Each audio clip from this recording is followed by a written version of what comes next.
Hello everyone and welcome back to the Chongqing Major Qualifiers. We're done with CIS, we've moved on. We are now into the EU Regionals. We first up have Ninjas and Pyjamas versus the Final Tribe. I am KillerPigeon. Of course, you probably noticed that by now, maybe you didn't. But someone less familiar than the mic, he's getting warmed up. He's had a few days to go and he's rearing for more action in a discount Swedish showdown because one team's real and one team's not. It's Nahaz. How you doing, buddy? Ooh. Ouch! One team is not Swedish, man. They're not Swedish. Oh, okay. All right. One thing's that's. Oh my God! I thought you were going a different direction with that. No. So. I'll clarify for you. All right. In fairness, they have got one Scandinavian, but I'm pretty sure if you call Danish people Swedish, they'll rip your head off and kick it down the hall. Oh, I'm absolutely positive that has nearly happened to me, being an EU noob. But yeah, the Final Tribe, this is the real deal Swedish organization. All these players, very good friends, known each other all the way back to the Han days. Frost being kind of the most recent big transplant to Dota from the Han scene, coming over in the carry position role for them. And NiP, possibly along with Fnatic, the iconic Swedish brand in esports. But yeah, a lot more diversity on that roster. True, and opening this up, we see two dominant offlaners, actually, into this draft. NiP going for the Beastmaster, which we were saying yesterday, all right?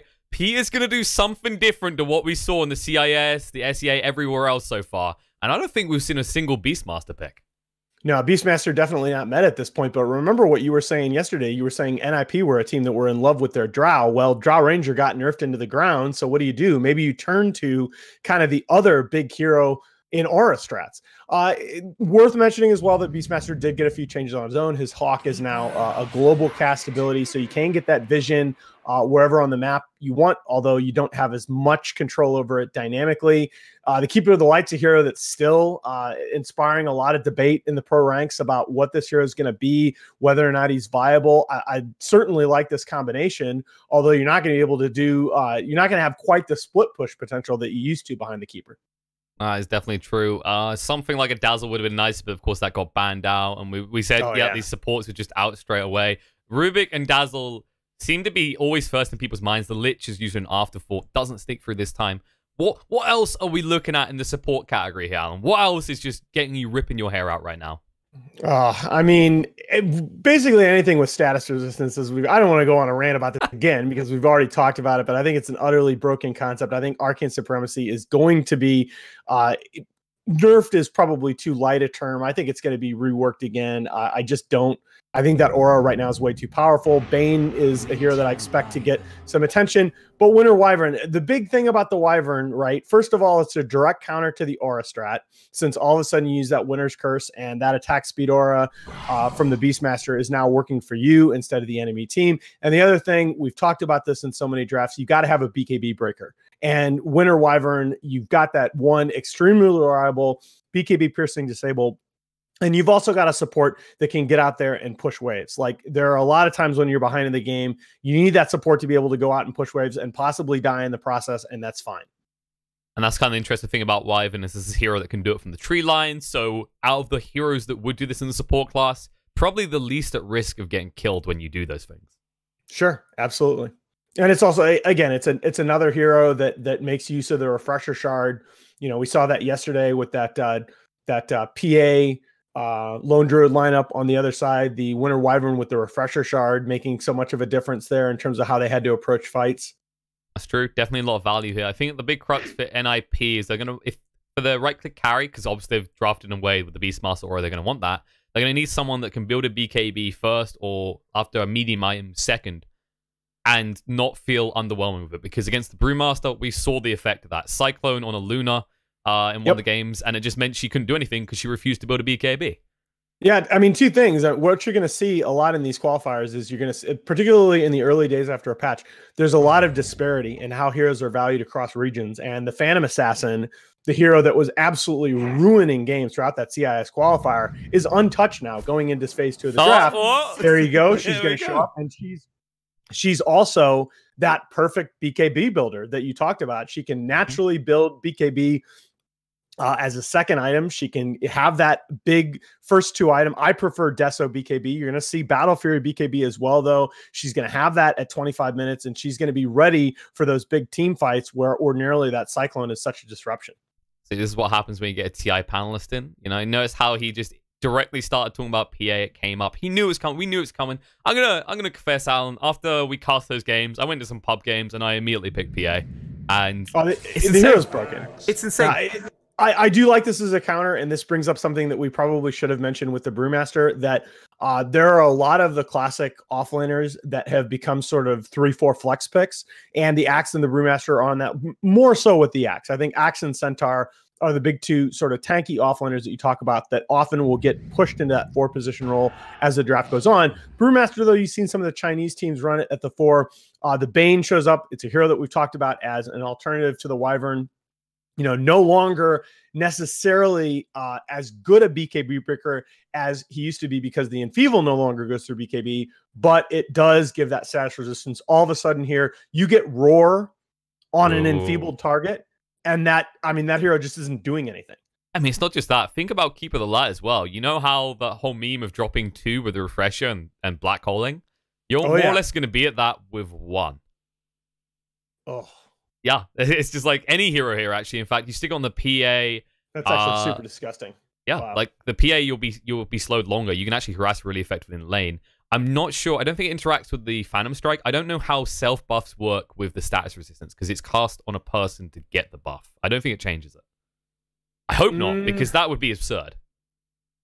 Well, again, I mean, there are also the other part of about status resistance that I so dislike is that there are all kinds of bugs now popping up about the implementation. It's a very tricky implementation within the game engine. All right, I like this Lina pick. I think what you needed, right, is you didn't want to fall as the final tribe into anything resembling like a 4 protect 1, because obviously you have the Roar with Enfeeble. You have so many things that if you end up picking like a Spectre there, that hero can just get taken out of the game. And the other thing being that both Chessie and Era feel very confident in their Lina play. So Era is the drafter. Chessie was brought in as their mid. Okay. He feels very comfortable running Lina in the mid. He can actually take that Lina and will take that Lina into the safe lane. Era, when he was their mid before Chessie came in, was running Lina a lot in the safe lane position. And I would not be surprised, probably not in this draft, but I would not be surprised if eventually you see the final tribe go to Lina support. They could go for it as a core as he was talking about, and it wouldn't be bad against the Phantom Assassin because one thing it's a core here for sure. Like that. Let's be clear about that. Right? Yeah, it most definitely should be, unless we've got some wacky stuff going on here, such as a Wyvern core, which has been seen before. But the thing that I'm going to focus on with the Lina pick is like against the PA, Agi heroes stay pretty squishy. This does validate an Ags build if you get off to a good start as a Lina to shut down PA. Right. I think that it's kind of the similar theory of Lina counter blade. You've got that magical nuke damage that even with, and that's the other thing is even during the laning phase, right? Phantom Assassin is a hero just by her very nature that is going to be playing around 40% HP a lot. Okay. And all of a sudden, when you're playing against 40% HP against a Lina that has those double nukes from very early on, and you always have to be attentive to exactly when she's going to get her level 6, you have to play that much more cautiously as a PA. Yeah, it's scary either way you look at it, because if you do lane up against the Lina, you've already given that. If you lane up against the Axe, it can be just as rough, because once he gets up to 6, suddenly you have to be pretty high on health, because if you get accidentally caught by a cool, it's not hard to burst down a PA. You go for that big fat dunk in the head. Yeah. There wasn't Luna ban by NiP. That would have been decent for TFT here. I'm not sure if you'd want to go that way with the Brewmaster and the Bane already existing, but I think they want a tempo kick. I wouldn't be surprised to just see them go back to the Juggernaut for Frost. I mean, Void's kind of still an option, but no, I like Jug a lot better, actually. That's fair. Jug has recently got changes, which it buffs his late game. It kind of hurt his early game a little bit. But people still find ways to make it's also just one of Frost. Like when Frost first came over from Han and joined the team, it was just it was like his comfort hero. It was the hero that when they were doing their first lands, right, over at GESC, like it was a hero that they were spamming for him just because it was a hero that he sort of learned the conversion to Dota by playing that hero. Fair. Everyone has that beautiful entry point. What was yours, Alan? What was the hero that got you into Dota? I learned on Death Prophet and Shadow Shaman. So I learned core on Death Prophet, and I learned support on Shadow Shaman. And they were good heroes for me at the time. When I learned Dota, I had never played the genre before. So like I had my brother-in-law who was explaining to me like how the game worked. I had no idea what I was doing. And those heroes ended up being really good because they're sort of it forces you to learn the basics of like overlapping stuns and how to chain stun somebody without stacking stuns. And Death Prophet's just kind of a really easy core in terms of you get farm, you press R, you kill people. See, yours was a logical transition. Mine was, I hadn't played MOBAs. I came in, I played Drown Sniper because I came from a Shio background.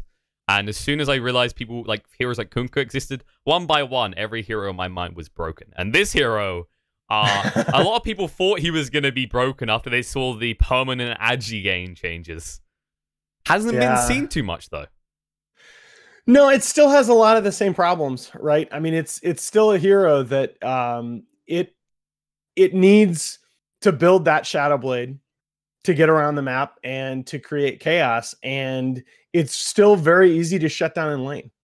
Like that's kind of the problem. And you've got on the side of NiP, I think this is why, notice how they took so much time doing this, because NiP is ready for the jug pick. They expected it. I think Final Tribe wanted to go in a little bit of a different direction, but they're going to have very strong lanes here.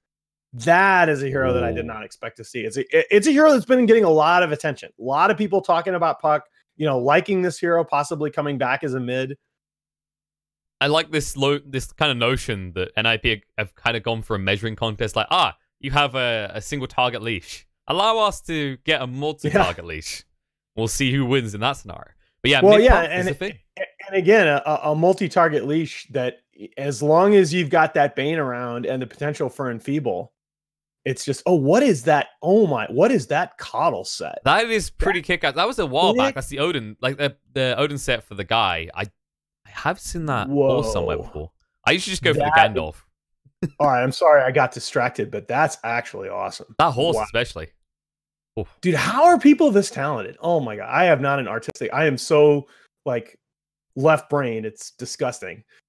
I'm just kind of in awe of people that can do stuff like that. Like a Nuxie is just, she's just the most awesome person in the world. So I used to love doing, like, I'm still okay like 3D model. I don't mind. It's kind of fun. I hate doing art now because I'm a perfectionist. I'll rub out half of the drawing and just like, I'm done. And then you've got, look at this. You've got that beautiful set, and then just look around it. You got a stupid PA wearing a blind head mask, and then don't get me started on the Bane cosmetics.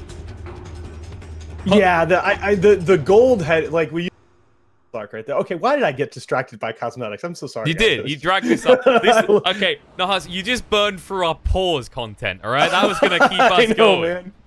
Oh boy. Well, no hype segment for me, guys. That edited it TI. Sorry. At least the rating Courier looks cool. I love the biscuit.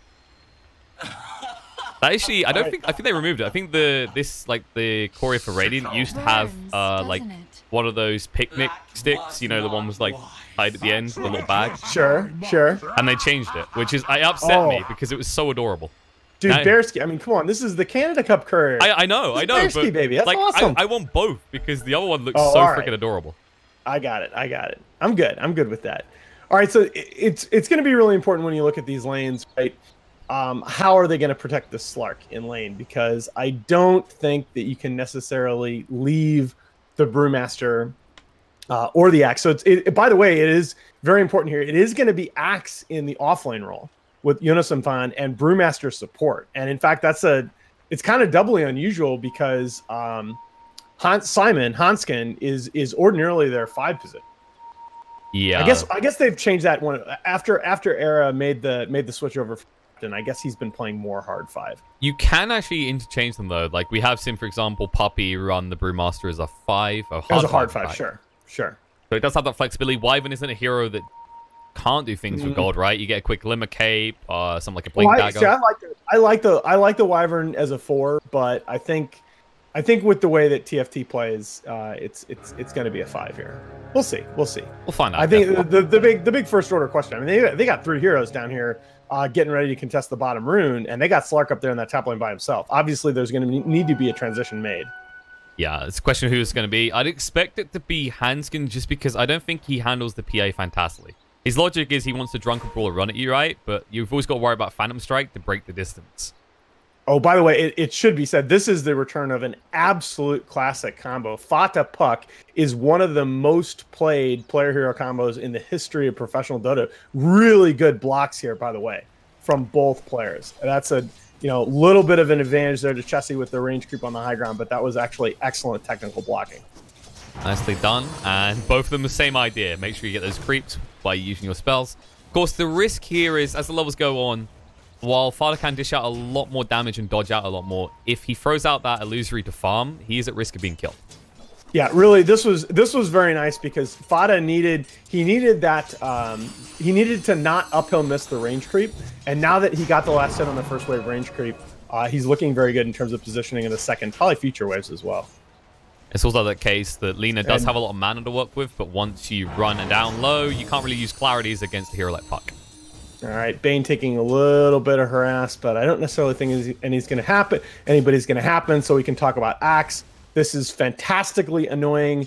There's really no other hero that can do this in the same way that an offlane Axe can. This creep wave cutting, it's horrible to deal with, okay, as the Radiant lane here. And this is maybe the answer to, okay, we know that our Slark is going to get pressured a little bit in lane, but we have this Axe who's going to be able to do so much in terms of manipulating the lane equilibrium on the other side.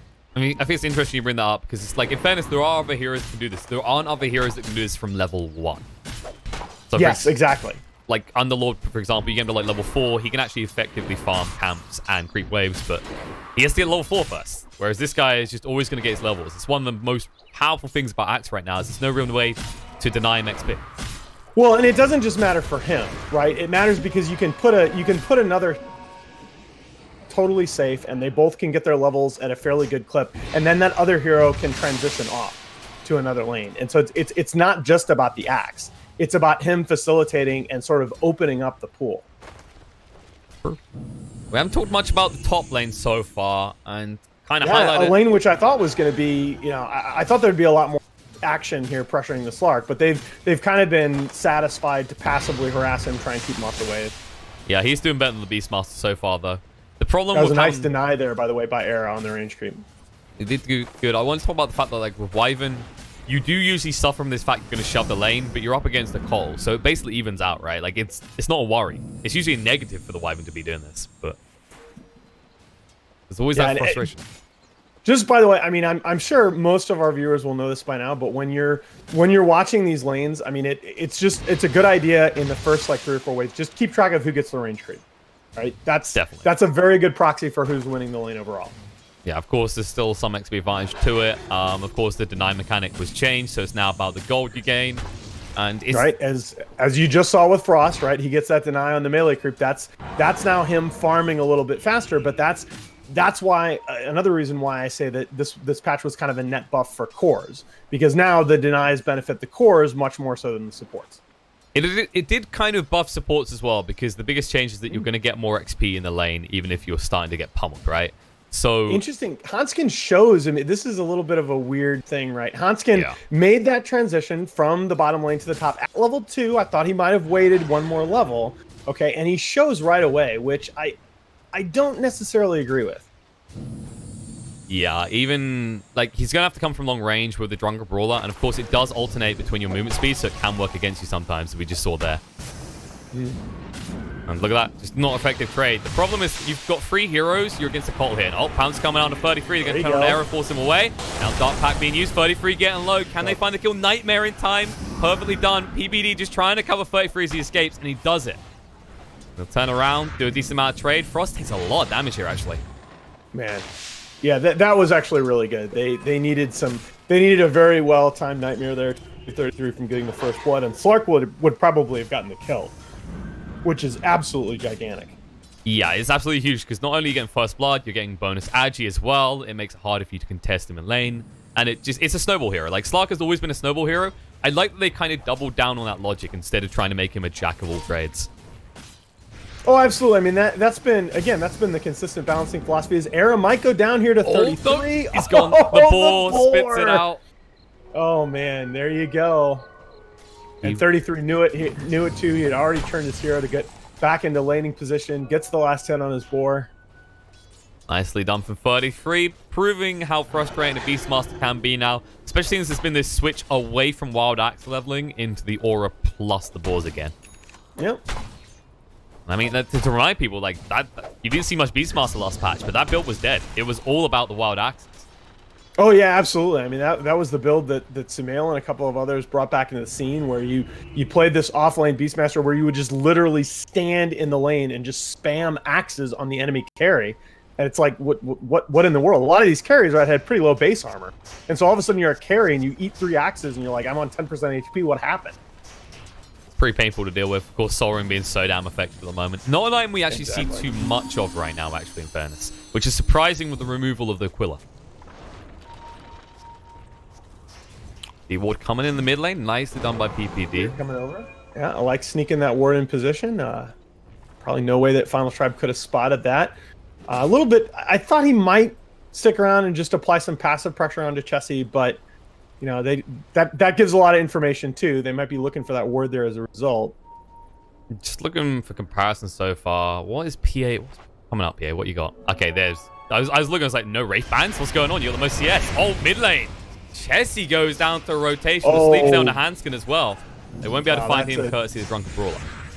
That's a huge play, and it's a little bit odd there because, again, I mean, Peter had been off map, right? You knew that there was a lot of danger, okay, on the map as that Lina, and you feel safe under your tower, but you know that Bane is still very, very much a roaming threat. Yep, and he makes himself even at level 3. He even makes himself a defensive buff here as he comes down to make sure Ace doesn't get the crap kicked out of him in the bot lane, because Johannes and Fan. He is already sitting pretty cozy with a Vanguard up. Well, I was just about to comment, though, that it's got to feel like a win for NiP, that despite us talking about that sort of top-bottom lane trade-off, and despite the Axe cutting all the creep waves, you know, Ace has done a good job last standing under tower, and he's sitting 10 CS clear of the Slark. I mean, the Slark does have 11 denies, but that's not enough to make up that gap. And you know what? Even if you got the lead or haven't got the lead in last hits, you know what would help with your gold intake? If you could find a kill in the mid here. They're smoked up. Oh, yeah. I'm looking for it. And this is this is like the old AUI rotation on the Juggernaut here. That immediately after hitting level 6, you go and you smoke and try to gank mid with your support. Yeah, I don't know that Chessie's falling for it. This is just a little bit too obvious. Yeah, it's been too long for it to happen. They have got the Dream Call, but they won't be able to find the target. Chessie, he reads it perfectly. But Ace, he still wants to go. They see Chessie now. There is Dagger through, jumps in with the Phantom Strike. Rain Slap gets him low. Lose your orb forward. Marta should be able to finish off the deal. There it is. Actually, PBD getting the final tap. And so do you know what sets up that kill above anything else is just patience, okay? Because a lot of times, right, it's sort of this back and forth game where it's very difficult. I'm sure everybody that's played a core in this kind of a game knows it, right? It's very difficult to make that kind of rotation and just stand there and be patient because you have this clock in your head. You know you're the carry. You know, I'm missing farm. I need to be on the map. I need to be hitting creeps. And as a result, as the Lina, you're thinking, okay, they're probably not going to keep their carry off map for a full minute just standing around waiting to gank me. And so you start to drift back downward to that tier 1 tower. And as a result, not only do you give up the kill, but you just lost your tier 1 mid tower as a Lina to a puck. That is not supposed to happen at 9 minutes into the game. And the other thing that worked out for them well is there was actually an attempt on to the Cottle's life. Saxa was being aggressed pretty hard, but this is the beauty. In comparison between Wyvern and the Call, arguably Wyvern gives you better in team fight, but in terms of this sit in a lane, push it out, avoid ganks, it's less conditional for Saxa, right? Because for a Wyvern, great if the tree line's right next to you. If not, you're probably dead. For Cole, he's so damn fast. An old man on the horse moving at 388 movement speed with just boots. Oh, this could be just disastrous here. If you give up a Brewmaster kill and more important, much more important, they're going to get the tier 1 top tower out of this. They are. They're going to give the last hit to Ace on his. Oh man, this is actually here as well. Yeah. Well, you can't at this position in the game. Yeah, right? the way it's playing, like the mid game, it's not your job to cover it. That's what the puck's gonna do. Speaking of puck, Farder gets caught here. Dream Call comes out. They're trying to escape. The face shift and the haste. He might be able to disturb the clap. Final tap comes out. Manskin though, that was so close. Bop. Ooh. Yeah. At the end of the day, the Brewmaster gets the stick to the forehead. Yeah, they needed that kill to stop the bleeding, because what you were saying is exactly right.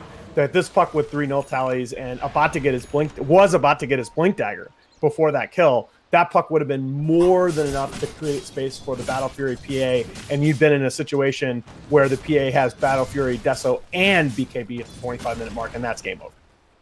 Indeed. Meanwhile, speaking of that PA, but the towers, you gotta do something about this. It's gonna be fast push as well. Like, if they want to do it, it has to be in the next 10 seconds. Tower already. Wyvern is here, but this is not a commitment. You are the dire side, and you are about to lose. You are about to lose that top triangle of towers without getting anything in return. You have no Roche control once that happens. 0. It should also be pointed out, the only person who can really take towers effectively for TFT is Lina. I mean, Axe can shove lanes, but he doesn't really hit towers well. It is okay. So, and again, I don't want to be anti-hype here, but I think it's important for the people watching to understand, like, the win probability here for NiP is so much ridiculously greater than a 3K gold lead would indicate. Like, NiP are probably 80% to win this game right now. Yeah, they got 80% is not 100%. They got a 65% according to Dota Plus, but you know. Okay, but I mean, in terms of the strategic position, like, NiP has a lineup that can take Roche really fast. You know what? We'll make a fair statement. Here's a fair statement. We'll blame bias. Clearly, Dota Plus loves Linas and Slarks, right? That's what it is. Well, we know it loves Spectres, but yeah, this is just it's a nearly untenable position for the final tribe, and that bottom tier 1 tower, it's meaningless. I mean, that's kind of the thing. The way that, you know, NiP has total control of the dire jungle, and this is the big reason why at points in the previous patch that the win rates were so imbalanced toward Radiant. Radiant controlling the dire jungle is so much more advantageous than the other. Fada. Oh, living life on the edge. Styling. He'll make his escape. He's got his blink dagger now. He just needs to pick it up. That would have been an easier escape otherwise.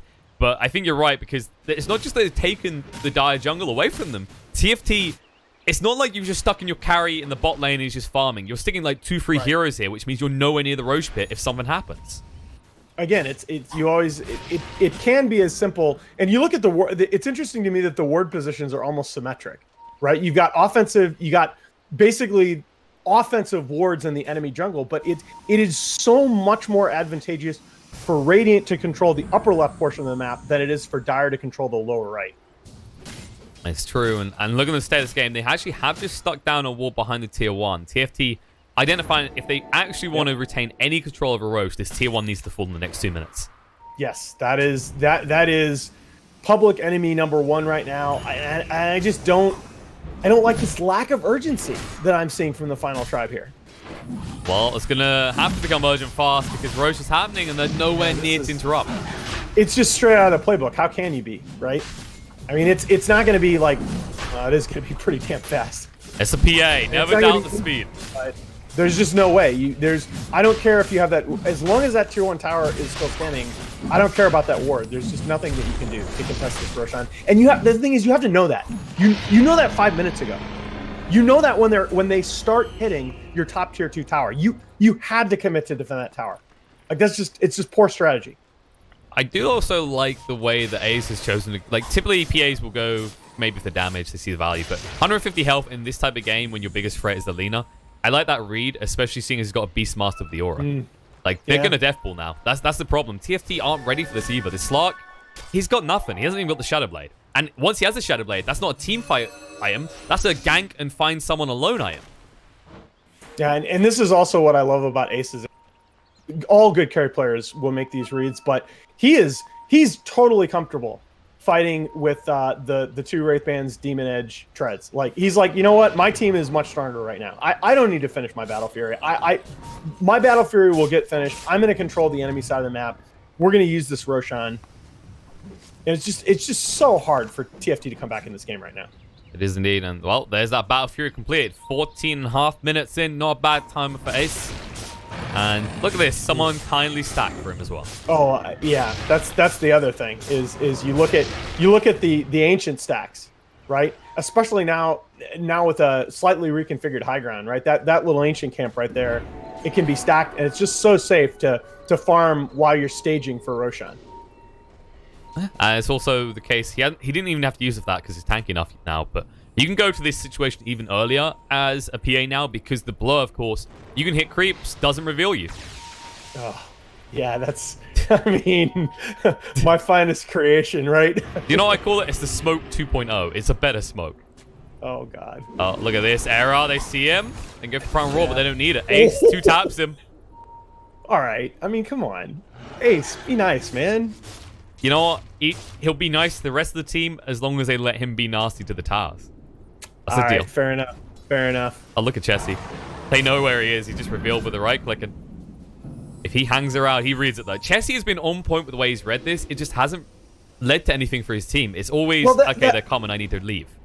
That's the thing. That when you look at TFT, for the most part, their individual reads have been on point. But their team reads have been really a problem. Like the sense of urgency just hasn't been there in the first 15, 16 minutes of this game to say that, look, if they get X, Y, and Z towers and we haven't done anything on the map, we're out of this game.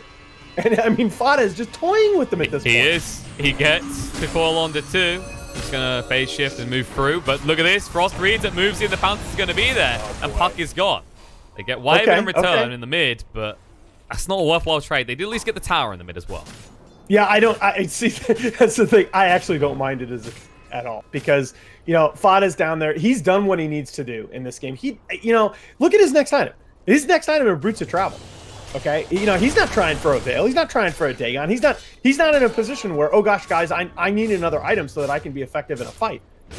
My job is to create space. My job is to distract multiple of their heroes while my team is taking complete control of the map.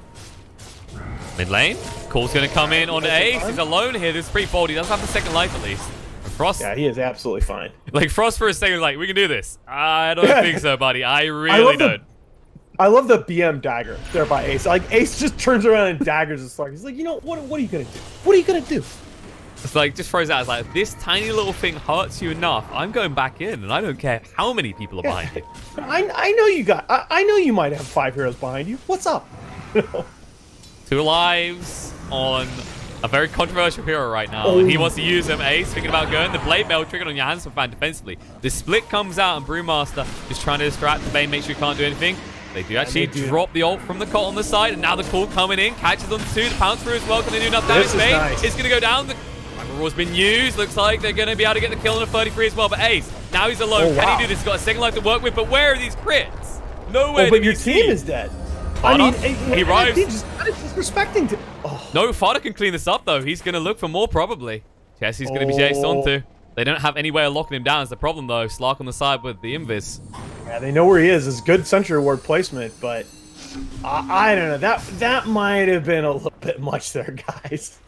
Hey, you know, you said they could do what they want. They said, all right, coach. They went in, and they realized they couldn't quite do what they wanted. Yeah, I mean... It's true, but I guess your lanes were in an okay position where if you win that fight, you can threaten tier 3. I mean, I'd like to see them try, and I would have liked to see them try and push the lanes a little bit more. Try to take that fight a little bit close to the dire base so that if you win a big engagement there, you're guaranteed to do some racks damage. You know what happened out of that fight? Ace was probably just sitting there going, where the hell are my crits? If I get one, guys, we win that fight. Just one. But it's that typical scenario, the one you hate when you're playing these RNG heroes. You crit every creep, you don't crit a hero. Yeah, but I mean, the thing I love about the way that NiP is playing this game is it's not just... Being ahead in Dota doesn't just mean you're in position to win fight. It means that you're in position to dictate where the fights happen and make sure that they happen in a position where if you win, you're going to get objectives. And that's... If I were to pick a little bit of nit with what they did just there, that was not a great position fight for them to take an objective afterward. Absolutely. It just... Basically, you get the kills, then you just go back into the jungle. You could have done that anyway without the kills. Yeah, and there was a smoke used here on the bottom. Doesn't look like they're going to find anything. It's a decent read by Final Tribe. Dagon is up on Puck now. Fada decided after that fight maybe he does need to do something. He can't just go for this boost of travel. No, he needs a little bit more. I like that in terms of sort of And it's probably also his team looking at him saying, no, you know, we're ahead. We feel good about our position, but at the end of the day, it is only still 4K net worth. We need you in these fights. We need you to be that other super farm core, because they do have, after all, the winner's curse to break the PA's BKB when it comes up. You know, this is, we can't get in a position where we're one core. That point. It's interesting to watch Slark going for the Echo Saber next. I feel like he's eventually going to need a BKB, because there is always that worry. Puck can instantly jump in and hit you with the Wayne Rift before you can even use the Dark Pact. And speaking of Puck, these two are a lot closer than they realize. Oh no, Fada throws it out. Just a millisecond too late to even get vision. It's fine though. You're about this is really you're about to be up 5 outer towers to nothing as NiP.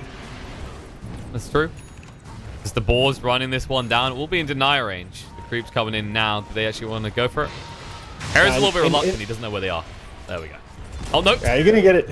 Oh, no, he misses the deny. he hits for nothing. The catapult, however, hits like a goddamn truck. Oh, and this is, by the way, this is not... I've kind of been criticizing TFT, and I need to go back a little bit on that, because remember, this is one of the big changes in 7.2.0 is that the way that armor was reworked, every single unit on the map is tankier with respect to physical damage, except outer towers, except these towers. So these towers, it's one of these things where if you haven't played against this particular lineup in 7.2.0, your towers are going down a little faster. And you don't have as much leeway in terms of timing of coming in to contest that push as you did at the end of the last patch. Yeah, it's getting closer to what feels like pure damage, the way you melt through them. And being a pure damage, guess what? Chessie almost has that Axe, and that is a big power spike for TFT. When you think we were talking about how they're gank-oriented, if they start finding Ace, he's just going to melt straight away. He is the paper mache right now. True. I think you're gonna have enough in terms of you're gonna see the Shadow Blade coming up on the Beastmaster. You're gonna see Puck leveling up that Dagon fairly quickly. I think you're gonna have enough in terms of what the other 4 heroes can do that it's not gonna take you out of the fight when that happens. But yeah, I mean, he's 300 gold off, 250 gold off it now. I think the condition. And by the way, I would if I'm Chessie, I buy out. Yeah, you have to. Right, like, this is so close to you being out of the running. Ace, been spotted here. Ross going to jump in. The clap's going to be there as well. There's a drunk brawl going to work. They bring out the split. They control him up. They call through. Ace, going to get the assistance time. Fada coming in, trying to move through. But Ace, oh, is he going to get away? The Phantom Strike over to Fada. They toss the rock, though. And there's the Light Strike Ray follow-up to find the kill. And actually, they might find more here if Saxa hangs around a little bit too boldly. It looks like he'll be fine. But they won't go for more. They are. PPD, he lingers a little bit too long. He should be going down the Nightmare, buys him 1 extra second. The pounce through does not connect, so Cottle will walk it off. That is a huge fight for TFT if they can get out of this cleanly, because that is the Ags for Lina, and look who just spawned. If they realize that this Roshan is up, and he just spawned at the tail end of that, so I don't think they do, but stealing Roshan from NiP would be absolutely huge for them right now. Well, they won't be able to do it blindly, of course. They're going to miss the window. Yeah. Fada, well, he sniped out the smoke. I think they might go check it here, but it's going to be too late. Yeah. He realizes. It's not just that. It's the fact that Fada, he was doing something on the back foot. He got rid of the Corey before they could get the smoke, so they couldn't even actually try and get in there quick. No. You know? Well, that's Fada Puck. I mean, he is just so beautifully annoying on this hero. It's fun to watch. So my two favorite heroes for that were always like this plus Sand King. These elusive heroes, and it's interesting to watch different players play. I think Fada's a perfect example of that. I don't care about going in and snowballing. It's just how much time can I waste? How much time are you going to chase me for? And he's been buying a lot of time through the early mid game. There, by the way, and you can see that how desperate TFT are for information. They just use that scan. Remember, the scan was changed. It does work on heroes inside the Roche pit now, but it's also a sign when you feel like you have to use your scan, check the Roshan pit. Like that's extremely disadvantageous. It's like Slark. He's the answer here. He needs to be able to deal with the PA. He's going for that Silver Age next. Because this PA, it's all good getting that Silver Age, but like you just said, they use the scan. If PA gets another Aegis, that's definitely high ground. There's no hesitation this time from NiP. Although they're going to fight Frost. Primal Roar comes out. Clark has been found. They're going to move across in time. He's going to go down. Oh, that's it. That should be Roshan. And they should move. Forget kills. Forget the kills. Fado was thinking about it. He did have the haste. He decides against. They didn't have vision on the high ground. But this is where Peter, you know, they might decide. Oh, did they get the D ward? Yeah, they did. Yeah, that was actually superb. Yeah, so that one ward on the dire primary jungle high ground was like the only information that TFT had, and now they're going to be good, disciplined team. They're going to go right in for Roche. I do not think Final Tribe. They're going to have to try and contest this here. Oh, they're chasing PPD. Yeah. Laguna gets rid of him. Now the ult from Cole comes down. The Wiz Curse use Park is going to fall to Ace. Okay. Now moving in. They don't connect with the call. Jesse in a little bit of trouble. Yours is going to come out. S got the Light Strike Array. Has to turn around for it. Mana dodge. Perfectly done. Fado with the buyback pays off as it moves in. Forces the buyback on the Lina and the Slark. Slark arriving. Fiend's Grip comes out. It's onto the Slark. The Cold Embrace being used to keep him alive. Beastmaster low. Does get dunked by Johansson fan. The Slip being used in the meantime will come to an end. Hanskin. He can't really go for more. He actually needs to get out of this. He's going to get kited for the rest of this. Yeah, Lina buys back into the fight, but does not have her ulti. That ulti was forced out, and it wasn't on the PA. We kind of saw Solo, the art of Solo, not quite perfected by PPD there, as he distracted the entirety of TFT and forced them to commit more than they want to, and just to kill him. Yeah, I'm a little bit ambivalent there about what PPD did, because he did sort of bait out TFT, as you're saying, and that's exactly what you want to do. Situation, but I felt that he could have been a little bit more ambitious with that. He could have baited them in a little bit deeper, and I feel like NiP could easily have taken, with as far ahead as this PA now is in farm. I mean, you're talking BKB Manta Battle Fury, okay, at the 26-minute mark. I feel like you can afford to be a little bit more ambitious and to just go ahead and bait them in a little bit deeper. That's a fair way to look at it. And if you're going to make that play, it has to be because Roche is low. You're dragging them that far away from the pit. And just come right back in. Look at this Solar Crest and how quickly... I mean, Roshan's going to go down in a second. Yep, this is going to be finished. Axe won't be quick enough. This is absolutely insane. Oh, Dream Call. Oh, they the just coil misses! They hit the urn first, which was a mistake there. Especially with the way that Leash works now, because I don't believe you... Can you actually blink away from leashes? I don't think you can. No, I think it disables... It says it disables all mobility. All right, so technically you should be stuck. Wow. That's one of those I'm sure chat will correct us here. They will. They'll be like, what the hell are these guys? Lol plebs clearly never played Dota in their life. Yeah, shut up. I've only had 3 cups of coffee, okay? Anyway. Only 3? Yeah. Just try the monster. It's also dude, get out of here with your monster. I go to these lands and I can't walk 2 feet without tripping over a case of Monster or Red Bull, but nobody's ever heard of coffee. Come on, I'm old.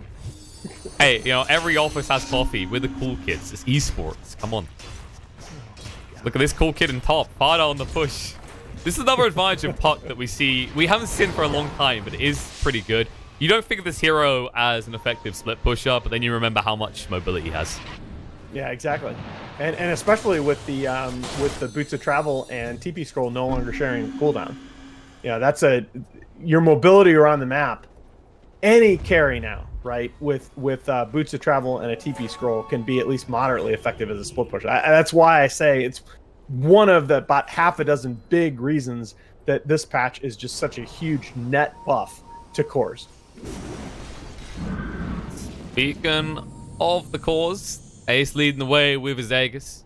He has got the blower off cooldown, so he can have a secondary smoke if he needs it. They might run into Slark here. Frost is farming. 33 sees it. He moves in. Shadow Dance gets forced. Careful. Frost, what's his escape plan though? They see him. They move in. He does pounce on a Fada. They silenced him up. They can move through. There it is. They get him 2 crits quickly. He can't do anything but die. Oh my gosh. That's Fiend's Grip? Really scary. He has no buyback. Oh, they found the Wyvern. That is the best high ground tool they have. Oh no, that's 2 heroes without buyback. Do they realize it? Oh. They will in a second. They kind of need creeps though is the problem, but there's none. It doesn't matter. Look at this. What backdoor protection? All right, well there you go. Well, they forced the glyph at least. Do they want to linger around? Something that we didn't mention before that fight is that the PA had just gotten the triple dagger count line as well, which is super scary for TFT if you ever group up. And TFT have no interest in grouping up. As you look at their positions, you've just got Chessie pushing in bot. They're going to have to come to deal with this, though, because the creeps have arrived. No more backdoor protection, and you already used the glyph. Easy range racks. And they just say, Ace, what the hell are you doing? Get that afterwards. Cool, coming in. That's a big creep wave. On the PA, the BKB coming up the Amspan. They get rid of the Aegis almost instantly with the Laguna.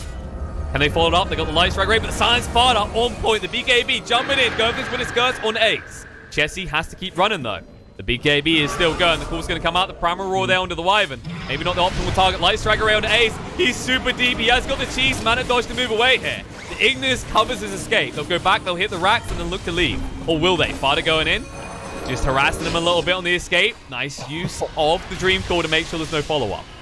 Very nice. I just love how Fada is just an artist at controlling these fights with puck. He's not necessarily looking to get kills. He's just looking to control the positioning of the enemy team during the fight, which really is better. And by the way, this is another significant change this past. As you see the Shiva's Guard come out here from Chessie's Lina, remember that the attack speed slow aura no longer affects the PA with her BKB active. It's just a lot of little things like that where these early BKB cores are going to be that much more effective. And he's still got 9 seconds on the thing. Indeed you do. And then, of course, Dream Call. Honestly, he's going to go for Dagons. I wouldn't mind Fada going for an Axe, given how many BKBs you're getting in this game. I mean, not now, but Slark will eventually get a BKB, I expect. Lina should eventually pivot into a BKB. I think they're trying to dodge getting it in many cases because there's a PA in the game. You're like, it won't matter. She's got, she can Phantom Strike through, magic immunity. She can switch targets. I'm going to die anyway. I gotcha. I mean, we are going to have the Silver Edge coming out. That is going to at least make it so that they might be able to threaten the PA. But I look at this build here by Fada. You know how I was just talking about how he's controlling the fights? He pivots back, takes a break from leveling up the Dagon for a minute to get this Aeon Disc, and I absolutely love this as an item pickup. You're going to see it right here. Yep. Works to get him out as Frost tried to make the jump. And also, the rest of TFT were coming, so that's more time wasted. Fada, if there was like a counter for the amount of time he's wasted for TFT, I feel like we'd be getting close to the half game mark right now. Like, we're around 15 minutes if you, like, accumulate different heroes. It's been effective. Oh, I think that's absolutely right. And again, it's the Aeon Disc build that's just going to allow them to continue doing that. I'm not sure that they can kill him with any 3 heroes if they catch him out split pushing. They can at least count the lucky stars that because they have an Axe and a Lina, he can't get a Yules as well, because then he just becomes unkillable. Fair enough, fair enough. Those are small things, you got to look to that. You got to be grateful for these things on the side of TFT, because you haven't got a lot more to be grateful for right now. And again, look at that smoke was just spotted by the way. Yep. He's got the oh my god, these invis hawks. That's ugly. It's such an awkward thing to adjust to the way it works now. Yeah. Well, and it's just you have so little mapping. You have this. It's a good example, right? You're desperate for vision and information, but you also feel compelled to have this Tinker Ward here. Because the puck is giving you such fits. They're moving in. Split comes down to 33. The pounce catching on PBD. 4 stuff away. Those silences down. It's like the Laguna used just to get rid of 33. But Ignis, it gets dropped. Chessie has no escape. The winner's curse used on Ace in the meantime. On the back foot, though, they're going for Coddle. Can they get him the pounce through? Yes, they can. They dunk down on his face. Chessie, he's protected by the Cold Embrace. Ace, he doesn't have a clear target, and now he's broke by the Silver Edge, stunned on the spot. He's going to go down here. They find it. The double kill for Axe. And Fada's not out yet. They're going to chase through. He will make his escape into the Roche Pit. I don't think they can pursue this any further. Your Handsome Fan doesn't have Blink for 8. I don't think they can get Fada. Roshan's not going to be up.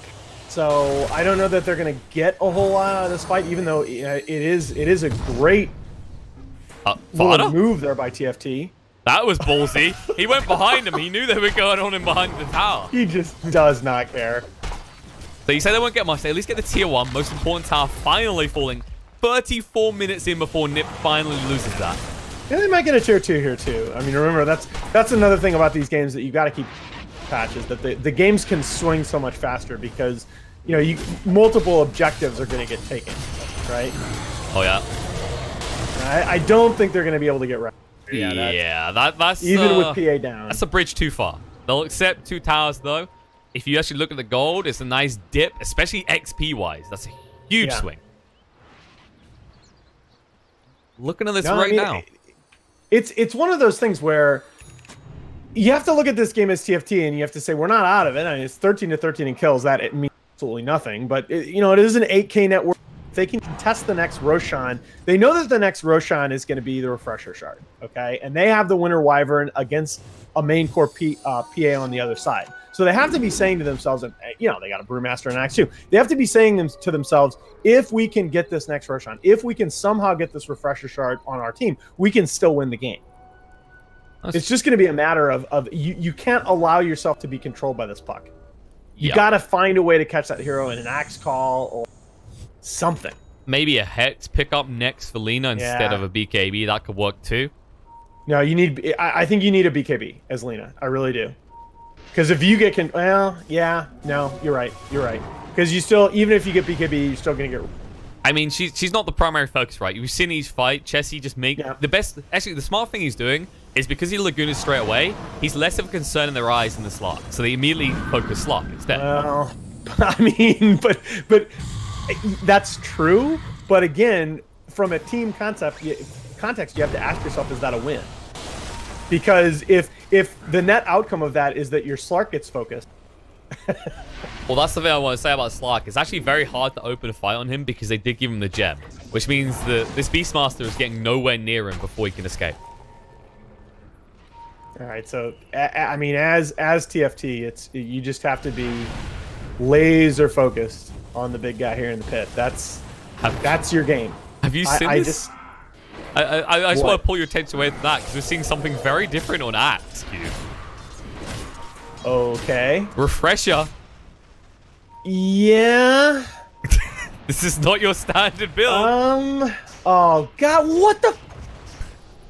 what are you doing, guys? Look, they need to clear their lanes. They're in a bad position, but yeah, Chessy knows though. He's gone in. Light strike raise there. Hanskin can move in. He has got this split, but no, they catch him out of the call. Now the promo roll through. Nice call coming in. Now the feed's group will return. Ace needs to stop tagging this target. Go for a different one. Trying to go on to Chessy. Vada does stance him up, but no, needs to move away himself. Now Frost going in. He wants to finish this up. They might get it. TFT. Can they finish it? Jump in. Ace. No, he gets stunned up with Laguna. He picked the Pyjamas. He's going to be fine with the refresh used by Johansson Fan. He can call again, but the Abyssal immediately Ace. Stunned up once more. Now the call's going to come out. The plate mail's been activated. He can't do much. Split ends fans from the back foot. They jump through looking on the PVUD. Ace says, where you going? This is my fight. Does he want it though? They're going to push them away with the blinded light. Ace getting low. Eats the cheese. Still looking to fight here. Lean it down. Has no buyback. Now the call. Missed from Johansson Fan. Frost goes to fight up against it. Needs to escape himself with the Panzer cooldown. Golden Praise. He's going to protect him. Gives him enough time. There's the winner's curse on the back foot. 33 held in place and Hanskin. He needs to move away though. He's down to half HP. Call again from Johansson Fan. The breakthrough on the Ace. Going to throw out the daggers, but needs to move away quicker from Frost, but he can't. Forced up away. There it is. Moving forward. The Phantom struggling to sack up. Needs to make his escape.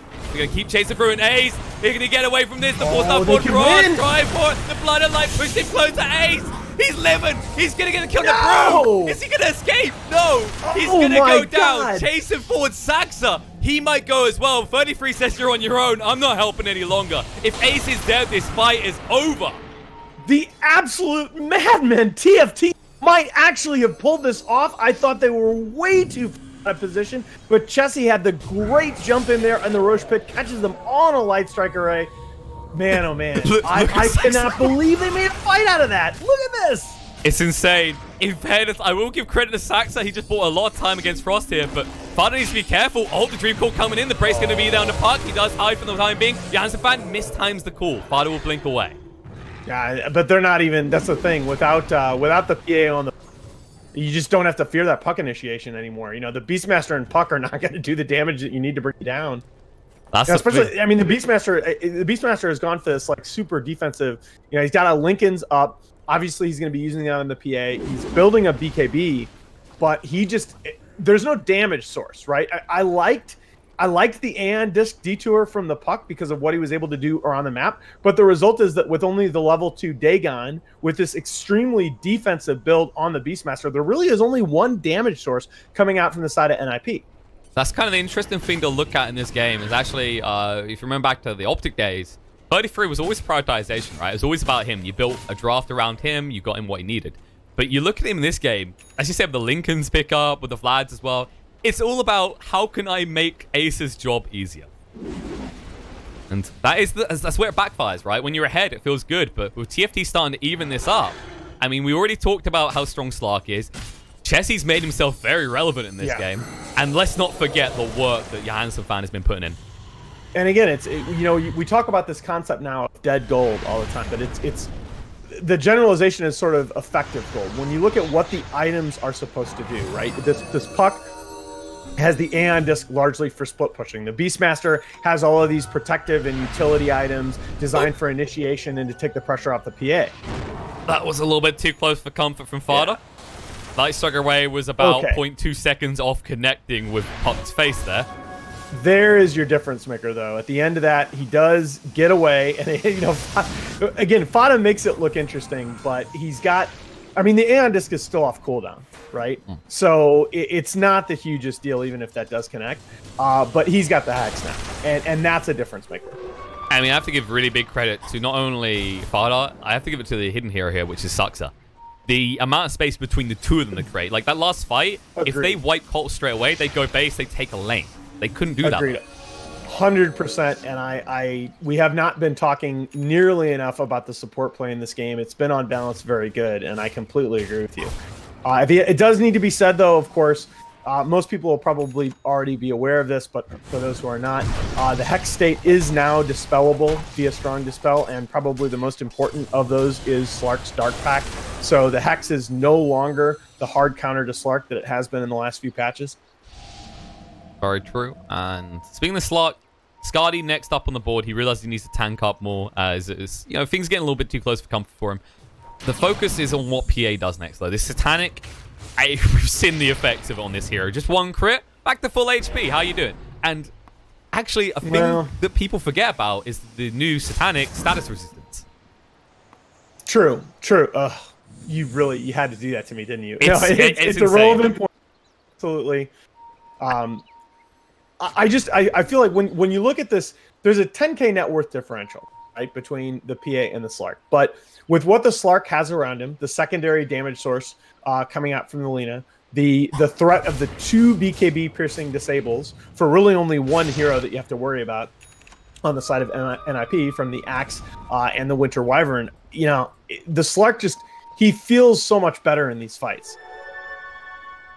Yeah, no, he does. It's that case of, you know, when you take this focus on one damage source type of lineup, it puts you on the clock, right? If you go too late and you're up against a team that has 2, eventually they're going to get slotted. And suddenly you are essentially in a 2-on-1 scenario when it comes to how to actually kill people. Yeah. TP's in here. They see the Axe. Green Core goes down. BKB forced out Johansson fan. But he's hanging around. He has no way to escape. Fiend's Grip's going to be there. And with that, that's a short kill. Okay. Hanskin, what's Hanskin doing right now? He's trying to cut the wave by the looks of it. It's too late though. The wave's already gone through. Yeah, that's a little mistimed. He'd also stopped off to pick up the Aeon Disc from the shop there. Oh, he might get the courier. He's read where the movements are. He knows they've probably got items coming out. Okay. Yeah, it's just Sentry Ward though. That's fine. It's a consolation prize. We'll take it at this stage. Yeah. I mean, that does mean did actually have any sentries? He's going to be able to cut the wave mid. Oh, that's actually a big deal. They don't have any sentries. That is actually a really big deal, right? Yeah, they have no sentries at all. There's no way that you're going to be able to... There's no sentries, and there's no way that wave alive. So NiP are actually forced to switch their focus to bottom lane, which is not the lane that you really want in the ideal case. Doesn't make too much difference to them right now. Usually when you're in this scenario, the lane that you want to get first, if you can, is always mid, because then you can take the second lane easily because you force them to play a game of musical chairs between the two. So, you know, as weird as it is to be talking about a support item at this point, that blink on the Winter Wyvern is actually very nice. Like it's weird to be talking about a blink reveal at 44 minutes into the game, but fair point, the though. blink on the Winter Wyvern, because of the potential of the Winter's Curse, is potentially hugely significant. Oh, they just procced Hanskin's Aeon Disc. Actually, needs to be careful with the jump in. The Abyss coming out. There's the use of the Yules, though. Era's going to be fine. BKB from Ace trying to move away should be fine. They stick down the Ignis to make sure they can get away. Hex is going to be another Brewmaster down to half HP already. The Prime Roar as well. He can't do anything but die. Frost going deep here on Ace, trying to get him. Laguna dodge! Violent Phantom, perfectly timed! And now, they don't have the advantage in this fight. TFT can't find the kills anymore. Slick coming out. They maybe can get 33, but that is a consolation prize to the big kill you were looking for. Or stuffing him away. Man. Frost looking for a target. Cyclone up on the sack, so they'll have to settle for this, but buying a little bit of time. Yules onto himself. Keep it light, says go. Get the hell out. If that's all they get, I'm happy. And Puck, he actually went back in and finished off the range racks. Sata Puck, ladies and gentlemen. And goes ahead and levels up the Dagon. Oh, they're going to find PPD as well. But once again, consolation prizes. Right. You didn't get anything that really matters. Yeah, and they do get most of that lane. I mean, I think both teams on balance are pretty happy. Both the supports have buyback, and the lane equilibrium is such that TFT can't really push this out and do that much objective damage while the supports are down. That was somewhere Artesia is smiling, man. That was just sick. Just nodding. Just yeah. He's like, I gave him secret coaching lessons. Has some fan? Has a haste here. I don't think you want to have that target though. No, that's not the droid you're looking for. Well, Frost is looking for it though. He's guessing in all the wrong places. Maybe he sees Beastmaster though. He's like, okay, I'll take the backup kill. I can't assure the other one, but maybe they can find 33. He's reading this perfectly. He's already backing away. It just feels like TFT, especially after they bought back on the brew, they need to find something to make this all worthwhile. Yes, they kept their base alive, but I think they're not wrong to have this mentality, right? You know, like you've done it in your pub games, I'm sure, Alan, where you buy back and immediately go, I need worth out of this. Yes. You end up putting a lot of pressure on yourself, which, unless you're very careful about it, makes you predictable. Okay. Meanwhile, Ace just kind of quietly farming his own jungle. I mean, he wants to have that Satanic to put him over the top in that next fight, and I think that's a good read. I think the last couple of fights he's realizing that he just doesn't have quite the oomph that you would expect given the huge net worth lead that he and his Puck are off to in this game. I mean, it's a defensive value as well, right? Like if Axe is going to jump in, he can't call before you use Satanic if he's got good reactions, which, as we've seen from the mana dodges, Ace definitely has the reaction speed. Yeah, and once again, it's all going to be on Roshan, right? Both teams kind of positioning around the Roshan pit, but NiP just have such a luxury in that because they do it so much faster, right? And they have control over that upper left portion of the map. TFT have to be so much more careful in their position. They do at least have this fancy high ground. But in fairness, Radiant have a nicely placed one now. The change to the map meant it's a more even where you can stand on both sides. But again, you're forced to use your scan just blind on the Roche pit, and that's just a grim situation. Looks like Fada's targeting a Nullifier next. Obviously, he wants to keep buyback, but once he gets that, up against the Lina especially, I think. That's the item. Speaking of that Puck, Fada, he already knows they're slowly going to push in. He wants to speed this up. It will force them away from the Roche pit, and like you said, NiP do this very fast, so they can go and do it in the blink of an eye. In fact, you can already see Ace cutting trees, so you can immediately Phantom Strike to the ball. Yep. All right, Axe is going to go bot. He does have boots to travel. Oh, Hex coming out. Fada, he's playing around here. He'll look to move away. Just a little threat to Jansen fan to remind him how quickly he can lose half his HP pool. Oh, absolutely. And reminding him that if Puck doesn't in there. Oh, wait, say that again, Alan? You cut out. Alan? Oh, yeah. Ah, okay. Am I cutting out again? You cut out a little bit. It's not too bad. Does it again, we'll restart. Oh, Ace! Where the hell did Eric go? Jesse now caught in here with Ignis. They do that, split out. 33% BKB. Fiendscript's going to be there. And Jesse, he's going to be going down here. Or is he? It doesn't last long enough. They're going to finish off the bash coming through. And now they've caught Frost as well. Leash on the spot. He's going to look to Leash and return the Silver Edge to Ace. And when Mana buyback comes out, Chess trying to get involved. But there's no shrine here. He has to run over. The split's still running, but it's going to run out soon. They might find Saxa, but that's a constellation prize for what you just bought back on. 33 will buy back as well. The call connects on the Fada. And they found him this time. Light Strike Rate is going to come out. Yes, they get rid of the Puck. The frustration has ended for them. But he has buyback as well. He's going to throw it out. BBD caught as well. They are just flipping kill after kill after kill. But with those buybacks, they know they can't go Roche. In fact, there might be a turnaround. Hex control's good. Axe is going to go down, but looks like BKB out. So tanky. He is tanky. One tap from Ace. Oh my god, 1.4k crit. Just as the blade mail ends means they can't even turn around and look for another kill on the Ace. Oh, but Wyvern's going to be back up for the contest here, and Curse is still up. They got Wyvern before the Curse is used, so NiP actually have to play very cautiously here. They're going to find PPD by the looks of it. He doesn't have buyback. Nice 4 stuff away.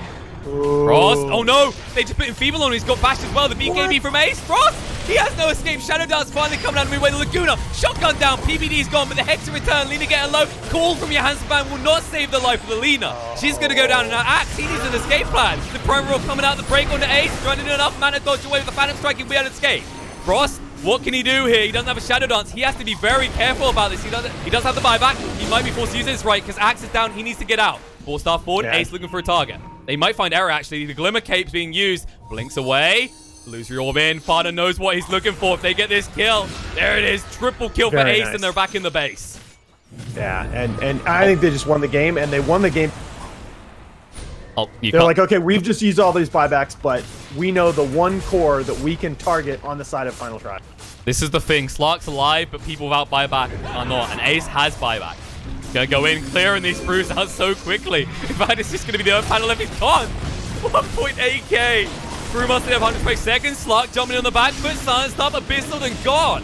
And he will buy back. The big ask, though, they don't have Winner's Curse for 25 seconds. In 25 seconds, all your buildings are gonna be gone. Yeah. Ace. That's just a great read by NiP. Beautifully done. GG gets called. Game 1 will finally come to a close. NiP the victors. TFT, though, they show they are very formidable. As this, remember, NiP, with a stand-in, got top 4. I believe it's, yeah, top 4 KL. Yeah, and the big thing in this game, right, this should have been a 30-minute. This should have been a 30-minute game. They had a 5-1 outer tower lead. They had all 3 of that dire triangle of towers in the upper left side of the map down with none lost on their own side. They had absolute control of the Roche Pit for so long in this game. Yeah, the Final Tribe played very, very well to make this a game. And I think they got to be feeling as well as you can with a 1-0 disadvantage because their drafts had some obvious deficiencies that I think they know how to correct. Definitely. Alan, I mean, I don't want to slate CIS, but I feel like we've already had more action at a high level than we saw in the CIS qualifiers altogether in this one game.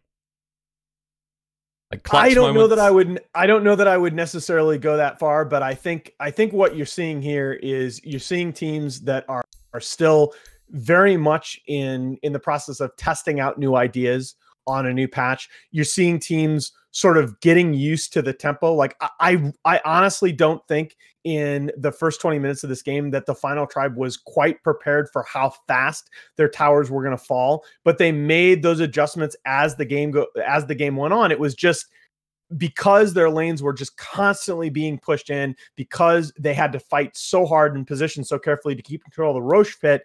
Even if they're taking fights, they're not going to be able to convert those into objectives on the enemy side of the map.